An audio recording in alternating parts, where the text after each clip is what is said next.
اللہ پاک نے جو ہمیں رمضان دیا ہے یہ حقیقت میں موت کی تیاری کے لیے دی ہے انسان کو.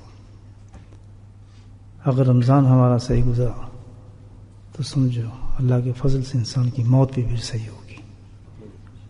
یہ ہے بہت ڈیپ معاملہ ہے, بڑا گہرا.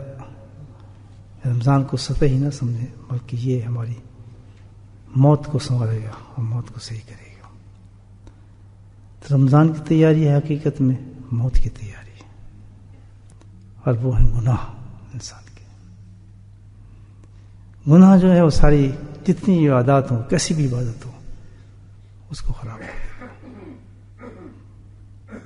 چاہے کتنی بڑی میں عبادت کروں, لیکن اگر گناہ کر لیا تو عبادت کی ساری نورانیت ختم ہو جائے گی, کوئی قیمت نہیں رہتی اس عبادت کی.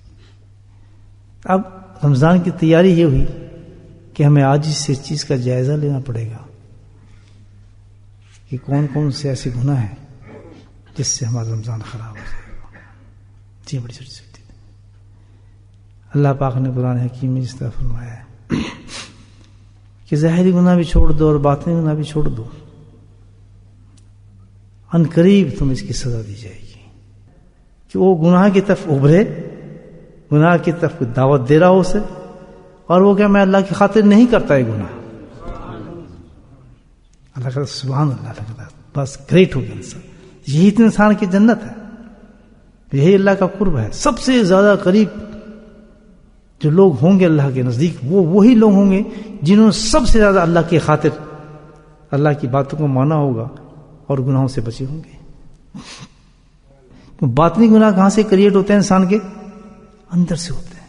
اور اندر سے کون کرتا ہے یہ کام سارا؟ نفس کرتا ہے. ہم روزے میں جناب کیا کام کرتے ہیں؟ اللہ نے پھر بھی کرم فرمایا کہ ایک ایسا کام کر دیا کہ جو وہ نفس کو ابھارنے والی چیز ہے, سب سے بڑی خواہشات جو نفس کو ابھارتا ہے وہ پیٹ انسان کا بھرنا. ذرا روٹی پیٹ میں بھر جانا پھر دیکھو مستیاں کرتے اس کو. ساری بدماشی جب بھی سوچتی ہیں اس کو, پیٹ بھرا ہو نا پھر ساری بدماشی اس کو اس وقت سوچتی ہیں. ہاں پیٹ بھرایا اب کرو, یہ بھی کرو تو فلاں کام بھی کرو تو یہ کام بھی کرو. بس نشے, وہ پیٹ کا نشے اس کو سب کچھ آتا ہے. ذرا نا بھوک رہا ہے اس کو 2-3 دن بھوکا رکھو نا, اس کو فاقہ ہو تو سب کچھ بھول جاتا ہے, ٹائم ہو جاتا ہے آدمی, پھر بدماشی کوئی یاد نہیں آتی. اللہ سبحانہ تعالیٰ نے رمضان بھی دینا تھا, رمضان میں ہمیں ثواب بھی دینا تھا, درجات بلند کرنے تھے. ایک کو تو قید کر دیا, اور زیادہ الحمدللہ نفس سے لڑنے کے لیے اللہ نے ایک اور کرم فرمایا کہ ہمیں بھوک اور پیاس عطا فرما دی تاکہ نفس بھی کمزور ہو جائے. ہمیں پتہ ہی نہیں چلتا ہم گناہ کریں. ایک جیسے گناہ ہے ہرس جس کو کہتے ہیں, ہرس و طمع, گریڈینس, بہت بڑا گناہ ہے, بہت ہی بڑا گناہ ہے. ہم آج سے تجزیہ شروع کریں گناہوں کا, یار یہ بھی گناہ ہے اندر کا, یہ بھی گناہ ہے. نفس والے گناہ دیکھنے ہم نے, شیطان کو بھول جائیں, شیطان کو دور چلنا ہی نہیں ہے. نفس والے گناہ, اندر کے گناہ دیکھنے دل پہ چلتے ہیں, یہ بھی گناہ ہے یار, یہ بھی گناہ ہے. آج اس کنٹرول ہم نے اس کو کرنا ہے, ہم اس کو دیکھنا ہے, بہت بہت فائٹ کرنی ہے اس پر. ہرس جو ہے ایک اندر کا بہت بڑا گناہ ہے, ہرس و طمع. پہلی نشانی یہ بتاتے ہیں کہ اس میں وہ جو انسان جس میں لالچ ہوتا ہے نا, ہرس ہوتا ہے, طمع ہوتا ہے,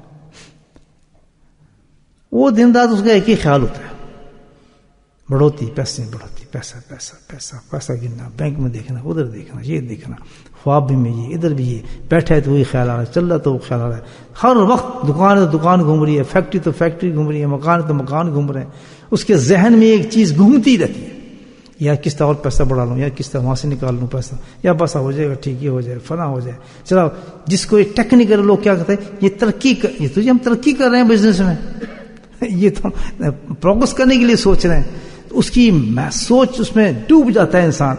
پہلی نشانی ہے تفکر, فکر اس کو صرف ایک چیز ہے, ہو گیا بڑے کس طرح پیسہ, ادھر پیسہ ضائع, ادھر لگا دیں ادھر سے آ جائے گا, ادھر سے لگا دیں ادھر سے آ جائے گا, یہ کام کر لیں, فلاں کام کر لیں. اب یہ فکر ہوگی, اس کے ساتھ کیا ہوگا, اس فکر کی تکمیل چاہے گا, وہ کمپلیشن چاہتا ہے, کس طرح کیے جائے.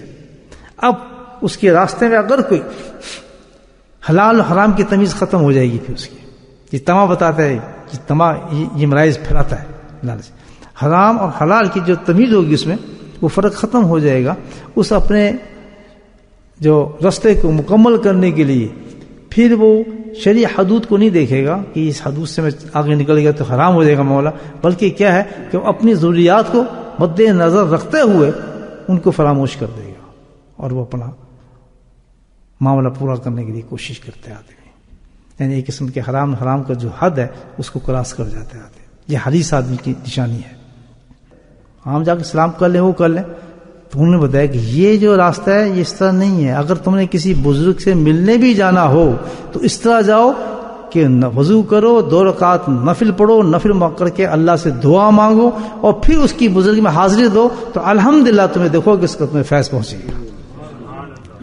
تو یہ جس کی جو علاج ہے نا باطنی، یہ ایسے علاج نہیں ہے کہ جب دوائی گالی تو اندر چلا گیا. نہیں، سب سے پہلے ہماری نیت یہ ہوگی کہ ہم صحیح ہونا چاہتے ہیں، گناہوں کو ختم کرنا چاہتے ہیں، بدعات کو ختم کرنا چاہتے ہیں، فضولیات کو ختم کرنا چاہتے ہیں، اپنے اندر کے گناہوں کو ہم ختم کر کے نیک ہونا چاہتے ہیں.